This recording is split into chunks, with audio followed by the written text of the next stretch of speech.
La fin de notre système de retraite par répartition est-elle proche? La France va-t-elle adopter, comme de nombreux pays, la retraite par capitalisation? C'est un débat qui a enflammé la presse ces derniers jours après la publication du rapport de la Cour des comptes sur le financement des retraites. Et nous le verrons dans cette 103e édition de votre revue de presse hebdomadaire l'Hebdor. Une sorte de consensus pour la capitalisation semble exister dans la presse et dans le pays tout entier. Surprise? Pas pour tout le monde, visiblement.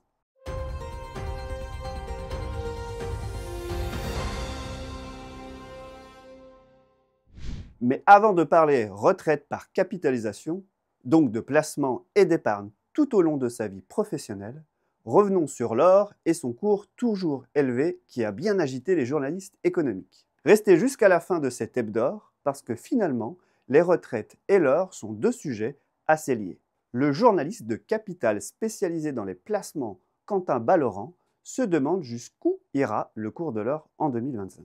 Et pour cela, il a interviewé plusieurs experts, dont Ignacio Sanz Iglesias, le directeur général délégué de Veracash, qui estime que les besoins en or au niveau mondial ne faiblissent pas, alors que la quantité disponible est limitée. Ainsi, cette tension entre la demande et l'offre devrait jouer en faveur de la poursuite de la tendance haussière du cours de l'or en 2025. Le journaliste note aussi que le 17 février 2025, la banque Goldman Sachs a relevé sa perspective de fin d'année de 3100 $ à 3300 $ si les incertitudes politiques, notamment concernant les tarifs douaniers, demeurent fortes. Dans la version française d'investing.com, le relèvement d'objectifs sur le cours de l'or d'un autre acteur majeur est cité. UBS a mis à jour ses prévisions concernant le prix de l'or, prévoyant que le métal jaune pourrait atteindre un sommet de plus de 3200 $ avant de se stabiliser à des niveaux élevés dans les années à venir. La publication belge L'Echo en profite pour faire un retour sur le parcours de l'or sur un an glissant et précise que si la prévision la plus optimiste, c'est-à-dire de Goldman Sachs à 3300 $ l'once, se réalise, cela ferait une progression de 26%. A l'inverse, d'autres analystes estiment que le plus haut sera assez vite atteint pour ensuite inverser la tendance. Selon Forbes, l'ouverture des négociations en Ukraine pourrait marquer l'apogée du cours de l'or. Le magazine cite une note d'analyse de Morgan Stanley qui estime que le seuil de 2400 $ l'once pourrait être atteint si les banques centrales réduisent leurs achats, notamment en cas d'accord de paix entre la Russie et l'Ukraine. Et pendant ce temps-là, de l'autre côté de l'Atlantique, Donald Trump et Elon Musk demandent à voir le stock d'or des États-Unis de Fort Knox. Ils réveillent ainsi un vieux doute américain sur le fait que les 8133 tonnes d'or de la réserve fédérale n'existeraient pas ou en partie seulement. La Voix du Nord, dans un article très pédagogique, explique sur quelles croyances ou informations surfent ainsi les deux dirigeants. Le dernier audit officiel des coffres date de 1974, un bail. Il y a toutefois eu une visite de Fort Knox par des élus et des officiels lors de la première présidence de Donald Trump. Ils n'avaient rien trouvé à dire.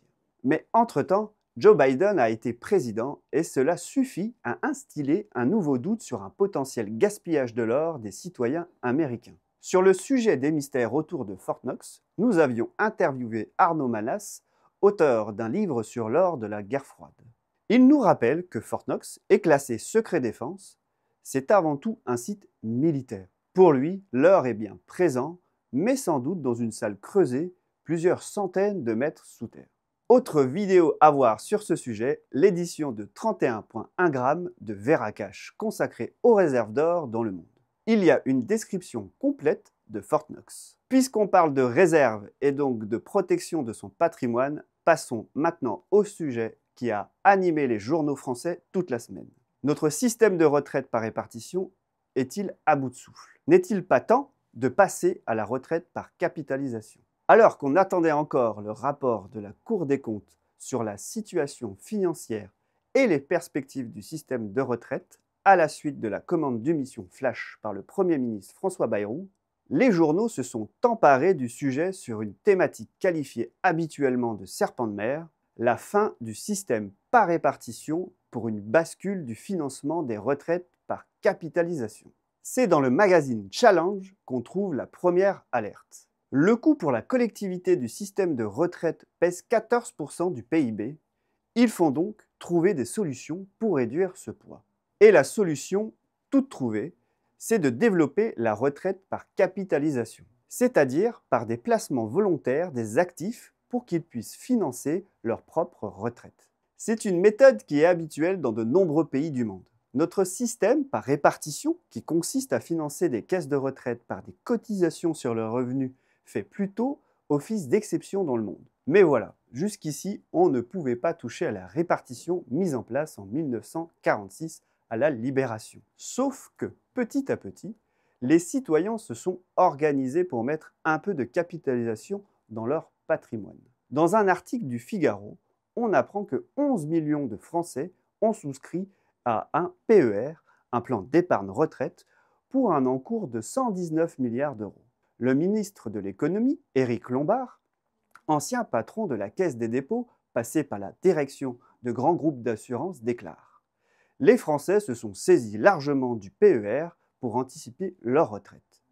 C'est un produit flexible et attractif qui permet à chacun d'épargner en fonction de ses besoins. » Et pour enfoncer le clou, un sondage réalisé par Elab pour le compte de BFM TV montre que les Français sont à 59% pour un mélange de répartition et de capitalisation pour leur retraite.